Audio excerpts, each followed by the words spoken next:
Hit it, boys. Well, happy Thursday, HTF Bet fanatics. Welcome to another episode of HTF Bets. The three amigos are joined once again by Johan because, well, we're doing another UFC fight again after last week. We talked about Khabib's fight. As we all know, I came out the victor and Khabib as well, walking away from the sport of UFC as, if not one of the greatest champions of all time. But we're going to go to a guy who could have been that if he didn't tarnish his fight, considering this could be his last fight, but we've heard that, for 7 years now? Anderson the Spider Silva against Uriah Hall. Obviously, this is a middleweight division fight. Nothing's really much on the line here except Anderson Silva proclaiming this will be his last fight. Don't know how long we've heard that, whether it was the broken fibula or whether it was the fight back in 2013. But either way, if this is it, this is what we're going to be. Hall is a favorite at minus 230. Silva, surprisingly, underdog at plus 185. I want to start with you. I mean, Anderson Silva, man, this was a guy who could have been Khabib 7 years ago if he just didn't decide to continue to fight. And, he's 45 years old. This is supposedly it. Let's hope. What are you seeing out of this fight coming out in Vegas? Yeah, with Anderson Silva, you're talking about arguably one of the greatest fighters of all time. Even with the downfall of his career with the past 7 years, you're talking about, one of the most dominant title reigns in the middleweight division of all time. Of course, his speed and reaction time have dipped a bit, and of course, he has a questionable chin, as shown with multiple fights. But that being said, I believe this is a good matchup stylistically for him because with Uriah Hall, the problem with most people that have had with him is that he just is wasted potential. He's not able to pull the trigger in fights. Coming out of the Ultimate Fighter, he was arguably the most dangerous fighter coming out of that show of all time. And he's a super fast and crafty stand-up fighter, and he throws a spinning wheel kick with so much torque that most fighters don't see it coming. So I'm very interested to see what happens this Saturday. No, Uriah Hall, he was supposed to be a lot of hype, in my opinion. But, since his UFC debut, he's gone 8-5, losing his first two bouts, and he's lost to future champions like Robert Whittaker, Derek Brunson, Gerard Muay, and Paulo Costa. So, when you look at this, it's like you're kind of looking at two dying breeds, like one that's supposed to be something, a prodigy almost, and he hasn't showed it, and then a guy who had his highest of highs, obviously, as I mentioned, one of the most dominant title reigns in the history of UFC. But Robert, 2006 was Anderson Silva's debut. To think that a culmination of over 14-year career is hopefully, let's hope, finally coming to an end. Is this the fight where we're going to maybe see a little bit of that the glory days maybe of Anderson Silva? Yeah, you know what? Like Alyas said, I think Anderson's one of the best fighters of all time that the UFC has ever seen, that MMA honestly has ever seen. Just a dynamic fighter, a guy that was able to hold onto his belt for a long time, and just unfortunately has gone a little bit too long in the tooth. 45. That's one of the oldest fighters that's ever been around UFC, besides a guy like Chuck Liddell and stuff like that. So it's time for Anderson to retire. It's a good. I hope he does enjoy his retirement. I hope he does take this retirement because I don't really see a future for him in that middleweight division. I don't think, he's ever going to get back to fighting condition to fight a guy like Israel or anything like that. It's not going to happen. So, he's had his career. He said he's kind of fallen out of love with the UFC. He said it's just not the same since new ownership has taken over. So I think it's time. I think the turning point of his career was kind of that broken leg against Chris Weidman when, he was projected as a favorite to come in. Him and Weidman were going to have this big, great fight, and he ends up snapping his leg on Weidman's knee. So, I think that was kind of the turning point for Anderson. And even with the downfall of his career and even how the rest of his career has gone the last 6 or 7 years, he's still going to be regarded as one of the best of all time, as well as he should. And he hopefully will go out on a high note this weekend. But who knows? I think he's fighting a really tough opponent in Uriah Hall. So it's going to be interesting to see. But, yeah, Anderson, it's time to call it quits. Nick, Uriah obviously had this 2 split decisions in his last 2 fights. It's been a while since he last fought. I believe his last fight was in September Are you expecting a little bit of octagon rust when he gets in this matchup, or do you think there's more rust for Silva, not only because of his last fight as well, but because also the age of 45, and he's not the spider as we would usually see him accustomed to, with quick knockouts and as well as blazing takedowns? Yeah, rust is certainly going to play a part. And, I said that when the Adesanya and Costa fight, that I thought rust was going to play a part for those guys too. But even more so for Anderson Silva, because he is 45. He has that lengthy injury history, and he hasn't really looked like himself in a long time. And, y'all have harped on the fact that, he needs to call it quits. He needs to do this. And I say, he's one of the all-time greats. Has he tarnished his legacy? Some would say. But when you're an all-time great like that, and he enjoys MMA as much as he's had in his entire career, I think it's up to him when he wants to call it quits. It can't be fun getting your butt whooped like he has. But, for some guys, they just can't walk away, and you never know. And not everybody can be like Tom Brady. Not everybody can be 40-something years old and being on top of their game. It's just not going to happen. But I think he's earned that right to say when he wants to go. And this time I actually do believe him. And I actually think he's going to get it done this weekend because, as you know, with many of legends, maybe they aren't as good as they once were, but they can be as good once. They can be as good once. And I feel Anderson Silva is going to get that done because Uriah Hall, as we've mentioned, he's been a very underwhelming fighter his entire career. And yes, there is a 9-year age difference. He's going to be in better condition than Anderson Silva, but I think Anderson Silva is going to turn back the clock just for one night and go out on top. All right. Well, Nick, I love the little bit of, I guess, hope. I mean, personally, and we've all talked about Anderson Silva's downfall, but we can't obviously think about the bad times. We got to think more or less about the good times. And I know for me, coming into UFC, obviously, like with Georges St. Pierre, Brock Lesnar, as well as Chuck Liddell, as Robert mentioned. I mean, it's no doubt he's no doubt like up there in terms of one of my favorite UFC fighters, as well as probably one of the greatest. It just so happens that you wish he could have retired like Khabib did, and continue to keep that legacy that he would have had as the most dominant. But with this being the last fight, Robert, what are we seeing? How long is this going to fight be, or is this going to be a quick knockout fight, or do you think this is something that's going to drag out for a while, knowing the style of these two fighters? No, yeah, knowing the style, I think this is going to end up going the distance. You see the way Uriah Hall's won. He's won last 2 split decision. He's 3 wins in his last 4 fights. I think this is just going to go the distance. I don't see either one of these guys knocking each other out. I don't see either of these guys really ending in submission. I think it's going to go the distance. I think that's how it's going to end. It's going to go the distance. Main event fight. It'll your money's worth as far as it, getting length out of it. I don't know how entertaining of a fight it will be. Hopefully it'll be good. But I think both these guys are going to go to the distance, and you'll see a decision at some point.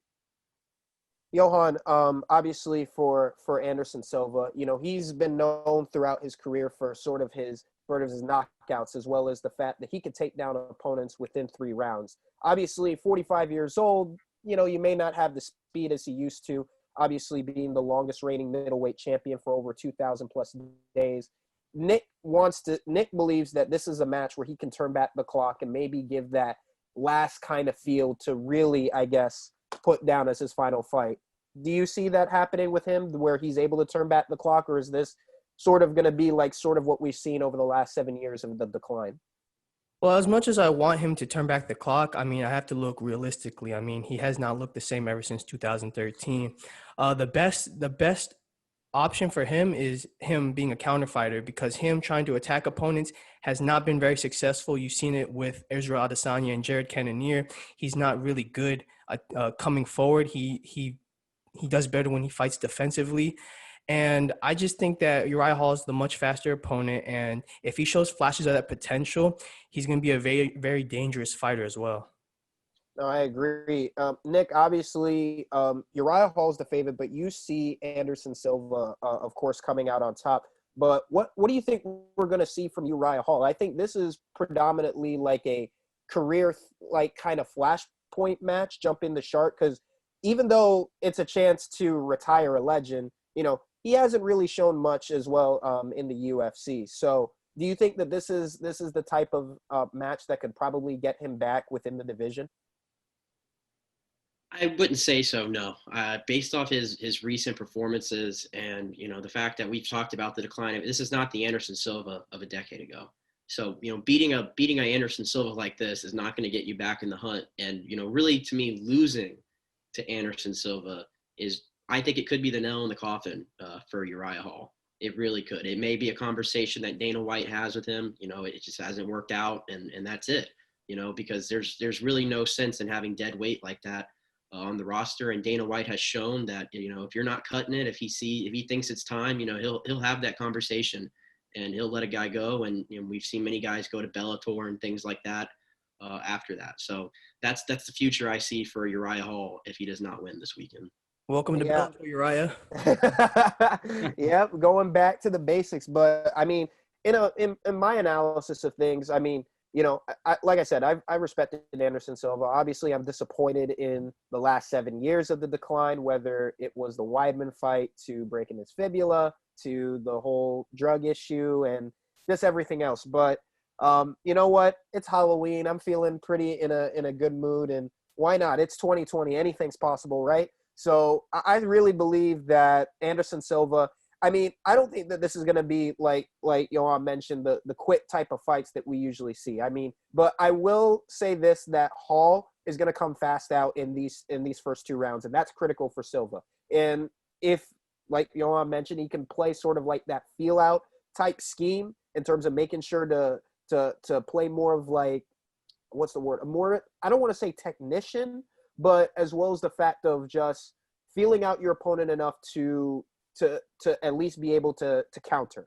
And I think that if he's able to do that, because obviously you have a younger, faster guy, you got to play a little more defensive style before you get into your submissions and your takedowns. So I think, though, that even though Silva is going to, I think, put a lid on his career, that this fight is going to be a elongated fight. But I'm just saying, watch out for the first 2 rounds of this fight between him and Uriah Hall. But I mean, we've honestly talked about the tarnishment of his legacy, but Nick, what's been your favorite moment from Anderson Silva's career? It's hard to pick out a favorite moment because, his prime was, almost a decade ago. And at that moment, we were very young, obviously. So unfortunately, you caught the Chris Weidman era, but you always heard about Anderson Silva. You always heard about, his style and how he was one of the best technicians in the octagon, everything that went for it. And I think we always had hope that maybe we would have that crossweight fight against a John Jones. I think that was talked about for years, and unfortunately it never happened. We would have liked to have seen it, but maybe we're thankful we didn't see it because, at the stage of his career after the Weidman fight, I think that's just the saddest part of his career is the Chris Weidman fight, because it changed his career, it changed Weidman's career, it changed the whole entire trajectory of that middleweight division. But for me, like I said, regardless of what's happened the last 7 years, his legacy to me is what it is. And I think that is one of the best fighters to ever get inside that octagon. And I think there's no shame in that whatsoever. Robert, I mean, he does hold the longest reign for the UFC middleweight championship of all time, almost close to 2,500 days. Is that one of the biggest memories of your career, the biggest memory of Anderson Silva's career, in your opinion, or do you have a particular fight that you remember, probably as a UFC fan?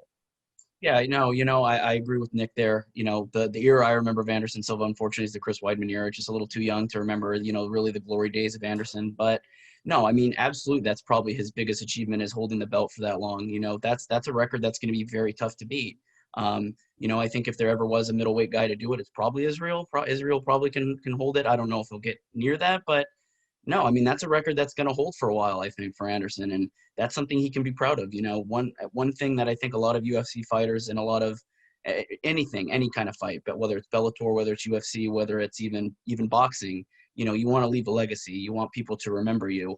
And that's something that people will remember Anderson Silva for. Obviously, my generation and our generation is probably going to remember, the Chris Weidman stuff earlier. That's easily one of the nastiest things I've ever seen happen in a UFC fight. But, other than that, yeah, I mean, that's a legacy he's going to leave. And hopefully, won't be broken for a while. And I think he can leave and say, I held the belt for 2,500 days. Nobody's matched that. And, I can hold on to that for a while. And, he cements himself in both MMA and UFC history. So absolutely, Anderson has left a legacy. Regardless of the last 6-7 years, he's left his mark on the UFC.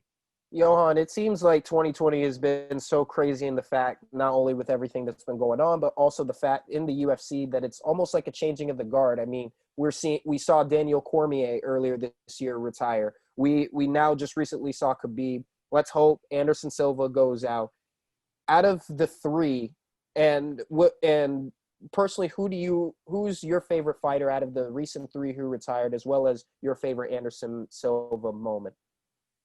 Well, I definitely think that, unlike you guys, I've been watching MMA since I was 5 years old. So I do remember the glory days of Anderson Silva. I remember like it was yesterday. It's honestly one of the most exciting moments ever whenever I go watch fights. And I think that obviously Anderson Silva is my favorite out of the three. He just always put on perfect performances. And one of my favorite memories, and one of my first memories, was watching him fight Forrest Griffin at UFC 101 when he was in the Matrix, when he was just dodging all those punches that Forrest Griffin was coming at him with and knocked him out with a jab. Made Forrest Griffin so embarrassed that he walked out of the octagon. Honestly, that's probably my favorite moment of all time in the UFC. One of my favorite moments, I have to say, was in my genesis, because, I mean, Johan, you mentioned 5 years old. I was in the 5th grade when I started watching UFC, primarily because Brock Lesnar was a part of that heavyweight division. Obviously, he held the heavyweight belt for a really long time, and he was, if not one of the most dominant fighters in that time. And then, of course, I got to know, like, Daniel Cormier, John Jones. But I honestly remember an Anderson Silva fight back in August of 2009, and it was the Forrest Griffin fight. Forever one of my favorites, because I remember I think me and my dad went to a restaurant in Tampa, and like me and him, like between boxing, UFC, and stuff, we just love fighting in our house, even wrestling. But I digress. But that Forrest Griffin fight, man, I mean, in the one round, 3 minutes 23 seconds, TKO, and Anderson Silva. I think, like, if that was the fight where you say, like, to me, he's arrived, that's the fight right there. I mean, he took down Forrest Griffin with such ease, and the fact that it only took 3 minutes and 23 seconds. I think, to me, that fight is one of the favorites of his career that I've watched. We could go on. We could talk about the Chanel Sonnen or the Demian Maia fight, but I mean, three minutes, like that was a quick fight, and it was just so much fun watching him, and it was just the start of the dominance that he would continue in that middleweight division. So I look at that fight as one of my flashpoints, remembering as a UFC fan, as well as just remembering that was the fight that, to me, put Anderson Silva up top there, and then seeing everything else he was able to accomplish before, as we all talked about, the Chris Weidman era. That will forever stand out in my opinion. So I guess we've all made our predictions on the fight. I think, so just as a final jury, nobody's thinking Uriah Hall. We all think that this is going to be the fight that Anderson Silva finishes his career and maybe gives us that little last glimpse.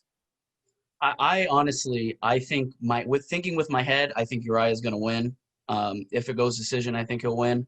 I think he could even get, like you said earlier, Okelo. I think the early rounds are very important for this fight.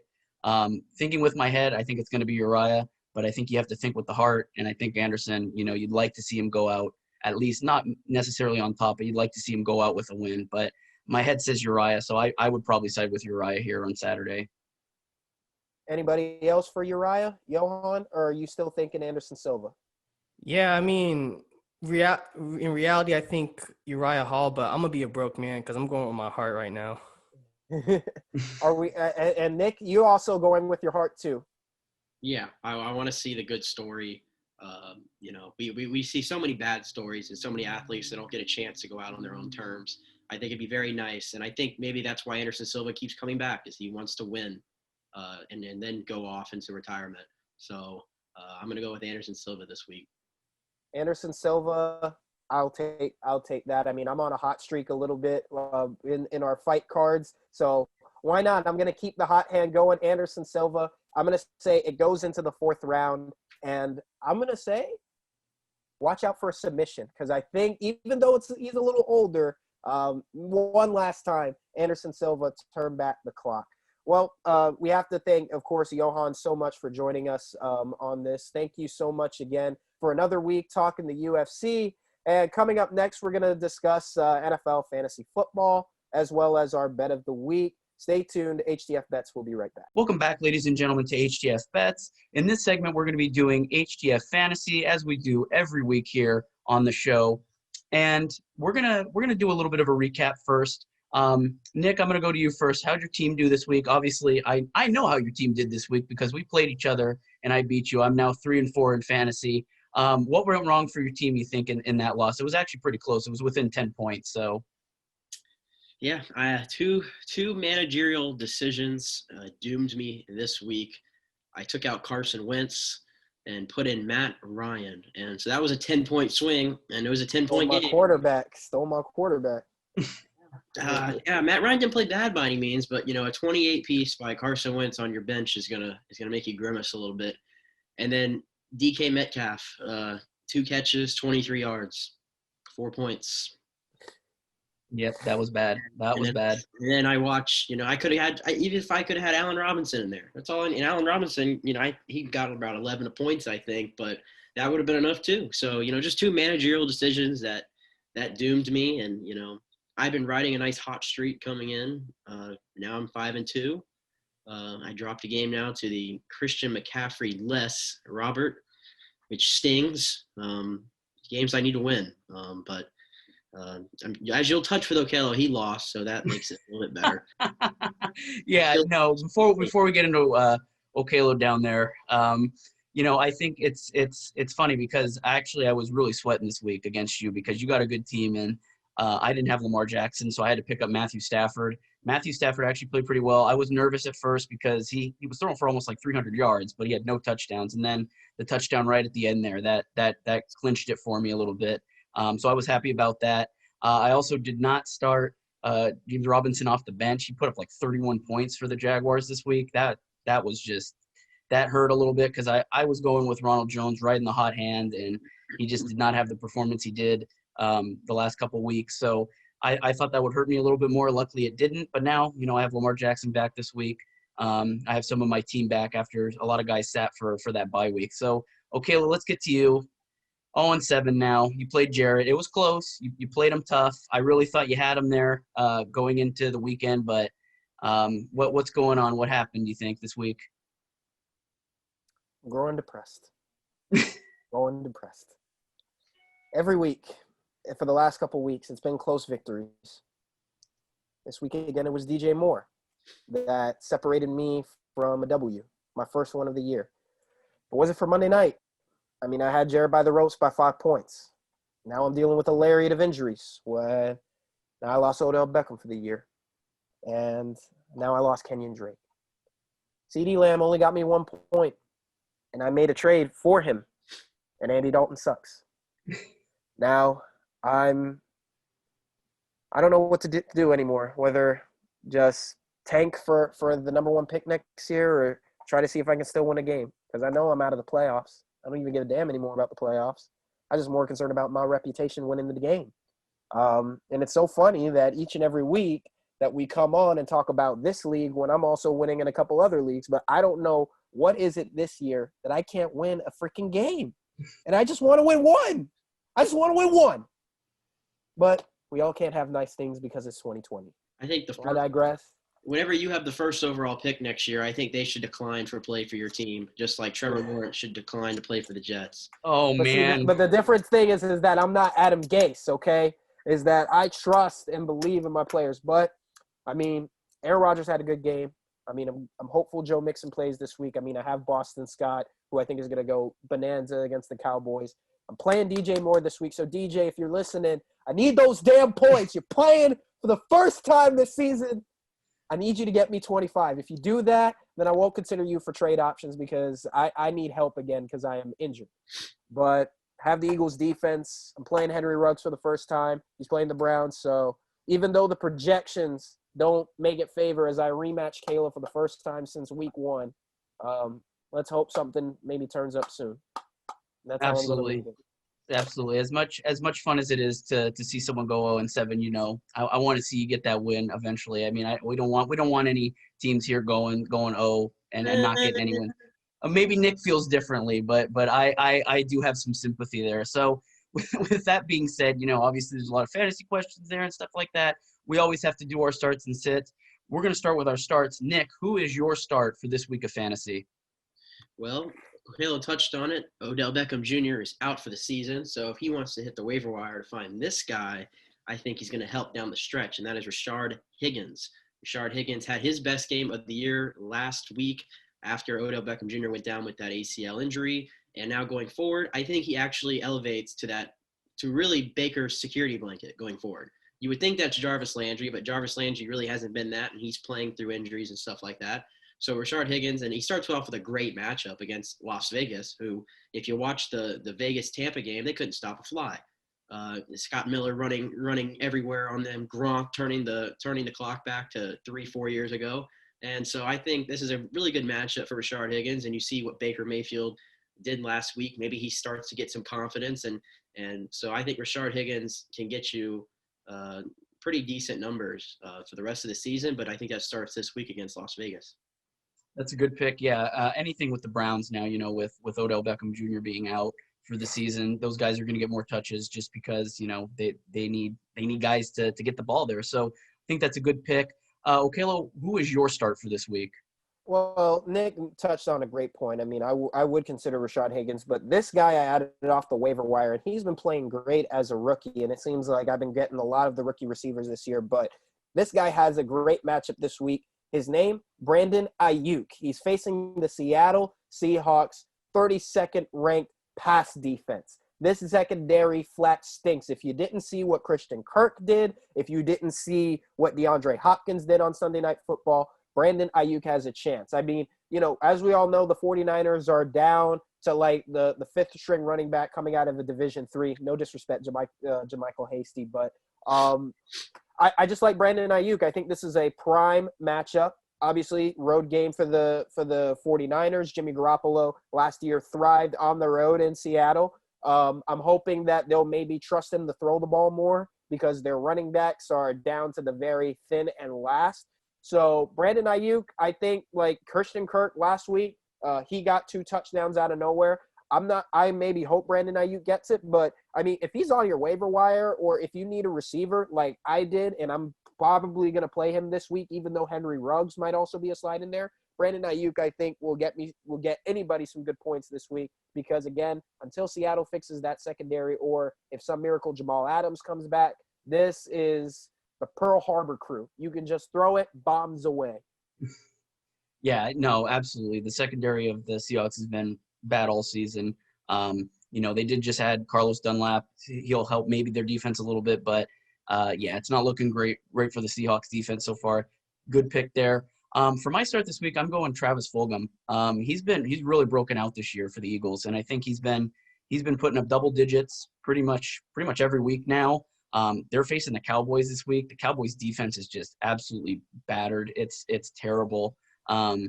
They give up a lot of points on wideouts, and they're giving up 15. They've given up a few 19-point games to wide receivers this year. It's not looking good for the Cowboys defense. So anytime now, I think for the rest of the season, with just how tattered the Cowboys defense is, I think you got to start some of these wide receivers. And Travis Fulgham is one of those wideout players that you can put against that Cowboys defense, and I think he's going to have a nice big performance, probably within the range of 15 to 20 points this weekend for Sunday Night Football. So I think that's the pick to go with this week. A hot player that's been booming a lot, and against a defense that's busting throughout this entire season. So, Nick, we obviously have to talk about sits now. Who is your sit for this week? Someone that you don't see obviously making that big of an impact this week. I'm going with Jerry Jeudy.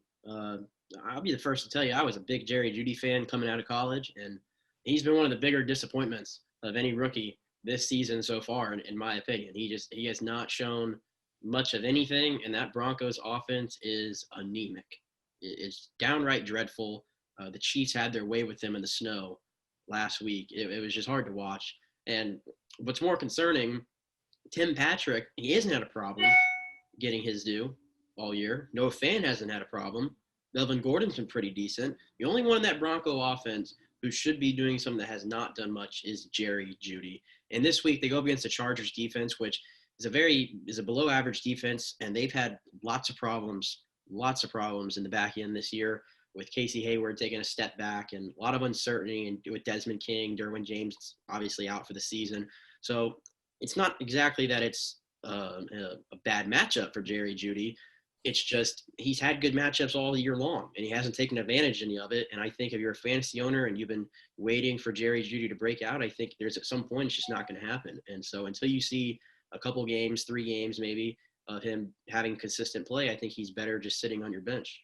Yeah, Granted, and that's where he's been my whole season. He's on my fantasy team. He's just sat the bench. I had never even considered starting him, so I think that's a safe pick there. Okelo, who's your sit for this week? Who are you looking at maybe sitting? First off, I love the fact that Nick mentioned that, but I just think to the fact that Jerry Jeudy hasn't had much of a chance because his quarterback has been hurt with Drew Lock, and the chemistry hasn't been there. But I'm going to go with one player who I feel like was supposed to be something special this year, but from the last 3 games, he hasn't looked like it. It's Devin Singletary. He has had less than 50 total yards in 3 straight games, 4 catches over that span, and he hasn't had a touchdown.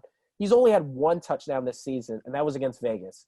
And, he's playing the Patriots defense. Now, granted, you look at the Patriots defense last week, and you were like, well, why wouldn't I play Devin Singletary? I'll tell you why. His name is Zach Moss. He's been starting to take away a little bit of the touches right now. And for Sean McDermott, I don't know how he's going to play this Bills running back, whether it's going to be another running back carousel that we have to deal with. But, I played Devin Singletary last week. I expected him to ball out because it was the Jets, and Zach Moss took away those points away that I could have used to probably beat Jarrett. But, Devin Singletary, he's just been disappointing this year. The fact that he's only had 300 rushing yards and it's been 7 games going into 8, 1 touchdown this season, very disappointing.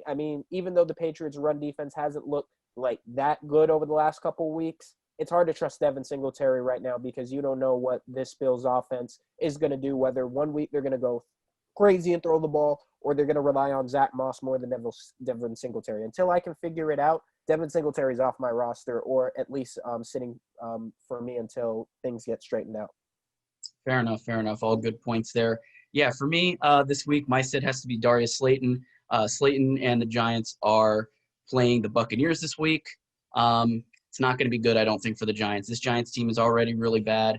I think when I talked about the Cowboys and their wideout defense just against wide receivers has been horrible. It's been good for the Bucs. The Bucs do not allow a lot of yardage to wideout players. They do not allow a lot of touchdowns on average. And Darius Slayton has sort of taken a backseat to Evan Ingram and Sterling Shepard this season. He's averaging under 10 points a game. I think Darius Slayton, I think in our fantasy league, he's sitting in free agency, so anybody can pick him up. This isn't the week to pick him up, though. There's a reason he's on the waiver wire, and yeah, I think with Slayton and the Giants, he's not the number 1 option there. He hasn't been all season, and I don't expect that to really change against the Buccaneers. And I think a lot of people have been starting him simply because they expect big things out of him, but it hasn't been there really this season, and he's only taking more and more of a backseat, and this week is going to be especially tough for him and the Giants because they're playing one of the better defenses in the league, as Nick knows about his Buccaneers team. So, gentlemen, thank you very much for talking fantasy here. We always love to give our starts and sits, give some fantasy advice, whether we're right, whether we're wrong. It's good to just weigh in there. So in our next segment to close it out, we're going to talk about our bet of the week, what we're betting big this week, if we're betting. Stay tuned as we have more in our last segment of HTF Bets. Welcome back to HTF Bets, and we have finally made it to the end of the show, which means we're going to talk about our bet of the week, who we are putting our money on this weekend, and we're going to go right into it. So I'm going to go right to you, Robert. What is your big bet of the weekend? My big bet of the week is Ohio State at Penn State. It's not going to be a huge bet if you bet on the favorite, which is Ohio State. Ohio State's favorite at -12. Not a surprise there. Penn State dropped a really, really tough loss against Indiana in their opening week of the Big Ten. Now they don't have Noah Cain as a running back because of injury. It's going to be really tough for this number 18 Penn State team to be one of the best college football programs in the country right now. Ohio State, Nebraska gave them a little bit of a tough time in the first half, and then Ohio State showed up to play and dominated the rest of the game. No surprise there. This Ohio State team is now number 3 in the nation. They're one of my picks to make the college football playoff and maybe win it all. I think as a lot of people it is. So I'm riding high with them this week. They've won 7 out of their last 8 meetings with Penn State. It doesn't matter if they're at home. It doesn't matter if they're in Happy Valley. They're in Happy Valley for Halloween this weekend. I'm picking Ohio State. I think they're going to win pretty big. I'm not convinced at all by this Penn State team. Yeah, we touched on it last week. We dived into Big Ten returning, and we had Kelly on, and she mentioned there's no whiteout this year, and I think that really plays a big part in this annual Ohio State-Penn State game. So, and after what happened to Penn State last week, Ohio State I think is going to run riot on them. So I think it's a pretty safe bet by you, Robert. Okela, what are you thinking for this week?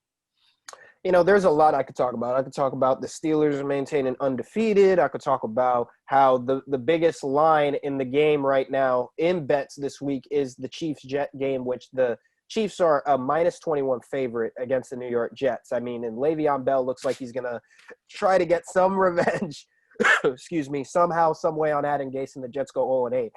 I'm going to stick to the AFC East, but a different game. This might be uncharacteristic of me, but I'm looking at the Bills-Patriots game. The Bills are favored at -3.5. The over-under 42.5. Patriots have been on a 3-game losing streak, and a lot of people are thinking, well, it seems like Tom Brady's doing so well. It seems like Tom Brady's doing better than Bill Belichick. Cam Newton ain't playing so good right now. Even though this game is on the road in Buffalo, I'm going to do something that I never thought these words would ever come out of my mouth. But I'm betting the Patriots this week that they bounce back and they beat the Buffalo Bills, because we all know Bill Belichick. He can lose maybe to Kyle Shanahan. He can maybe lose to the Broncos. But when it comes to playing the Buffalo Bills, he ain't losing nothing against Sean McDermott and company. I say that New England will win by 5, and that you can bet that the Patriots will score more than 30 points. This is going to be a tight game, but I think that if you look at where the Patriots are as a team, this is an important game all around. Cam Newton needs to show that if he wants to come back next year, as well as the money that New England invested in him this offseason, that it's got to pay up. I want to see Ace Boogie, prove to the world, even though he's in a Patriots uniform, something that I despise more than anything in the world. But I want to see them get it done. Uncle Joe, I'm so sorry that I'm betting against your Bills, but I'm taking the Patriots this week at +6.5. Betting the house on it that they rebound and they get back in the W column for the first time in a long time. Yeah, I think that's a fair pick because, Buffalo has not looked like themselves the last few weeks. Last week against the Jets, I mean, I feel bad whoever had to watch that game if you weren't a Jets or a Bills fan, because I mean, if you are a Jets fan, I feel sorry for you anyway. If you're watching these games still, but that's besides the point. That was a hard game to watch in general, and the Bills just have the field goals, man. Yeah, they have not looked right on offense. Josh Allen has played his way out of the MVP conversation, no doubt about it. You touched on Devin Singletary in the last segment, and this is a good game for Cam Newton to get on track. For my bet of the week, I'm going super underdog here, back in college football. Robert, you touched on Penn State last week losing to Indiana. Indiana is ranked number 17. They are a 12-point favorite on the road this week against Rutgers. And I am going to go with Rutgers. They are going to be 2-0 at the end of the week. They beat Michigan State last week in East Lansing, 38. No, don't tell me a timeout. 38-27. Rutgers with Noah Vidal, transfer quarterback from Nebraska, played very solid last week in East Lansing. He's going to get it done on the road because this committee, or whoever, the AP poll, has put Indiana in the top 25 at number 17, which is very, very premature, and they're going to bounce them right out of it. And bold prediction, you will see Rutgers in the top 25 Ooh. next week in the AP poll. I Nick, love it. I think you need to get drug tested for that, because that is the most, I don't want to say blasphemous because I'm taking away from Stephen A. Smith or Armand, but that has got to be the craziest bet that you have going against. And the fact that you're showing love to Greg Schiano, who ruined your Tampa Bay Buccaneers, fact that you are giving this man and his Rutgers team a chance? Where is this coming from? Somebody has got to give them a chance, and that this week it's me. Indiana, you think Indiana is a lock to beat Rutgers? I don't think so. It's Rutgers. Hey, This is a Big East Rutgers team. beat Michigan State. They beat Michigan State by 10 last week. Anything can happen in the world of college football. You said earlier, it's 2020. Anything can happen. We all picked Anderson Silva. We all picked Anderson Silva to win a fight in 2020, so we're already all crazy. I mean, come on. But I'm just surprised at the fact that you got to show love to Greg Schiano, knowing the crap that he put your franchise through for those 2 years. Yeah. The fact that you're gonna just let that go, I wouldn't even root for Greg Schiano or anything. That's okay. I let Hoons have wheeled. Tom Brady is wheeling and dealing in Tampa. It was all worth it. We're okay. We are okay. And Greg Schiano, I'm still rooting for him. Anybody that comes through Tampa Bay, I will be rooting for always, except for a select few that I won't get into right now. But Greg Schiano, I'm rooting for him in Rutgers, and I'm saying they're going to get it done. 12 points is just too good. It's too good. Where was this love when Lovie Smith was playing Wisconsin in against Illinois last week? Lovie Smith is the one that you answered the question. He's the one that I don't wish well after. Really? Not a Lovie Smith guy. Not a Lovie Smith guy. Not a Lovie Smith guy. Soft. And that's why Wisconsin didn't even get a chance to play, despite you said Graham Mertz balled out well. He played well, but goddamn, now Wisconsin can't even play a game this week.